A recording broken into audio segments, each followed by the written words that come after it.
వాడికి ఏం కావాలో ఆవిడ చూస్తుంది. ఓ పసిపిల్లవాడు ఉన్నాడు, వాడి చెవిలో పురుగు దూరింది. వాడు ఏడుస్తూ చెవి మీద ఇలా కొట్టుకుంటూ ఉంటాడు. అమ్మ గ్రహించి చీరని నోట్లో పెట్టుకుని తడి చేసి తిరి చేసి చెవిలో పెట్టి పురుగు తీసేసి, నాన్న చచ్చిపోయాను రా, చూడలేదురా, ఎంత బాధపడ్డావో రా అంటుంది. వాడేమి నోరు విప్పి చెప్పక్కర్లేదు. మలమూత్రములతో మహాభయముతో మాతృస్తనాపేక్షతో జలమోత్కత్వముతో సదాభ్రమతో చాంచల్య చిత్తంతో బరువైనట్టి కపజ్జన గ్రహ మహావాద్యామయ శ్రేణితో కలనైనత్తమ చింతలేక చరిచింతావ్యాహుడిన శంకర అంటారు.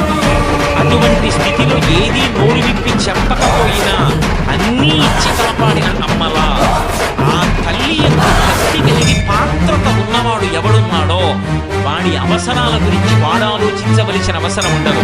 వాడి అవసరం గురించి అమ్మవారు ఆలోచించు. వాడు నా కొరకు రక్షింపవలయువాడు అన్నారు శ్రీ మహావిష్ణువు అష్టమ స్కందంలో భాగవతంలో.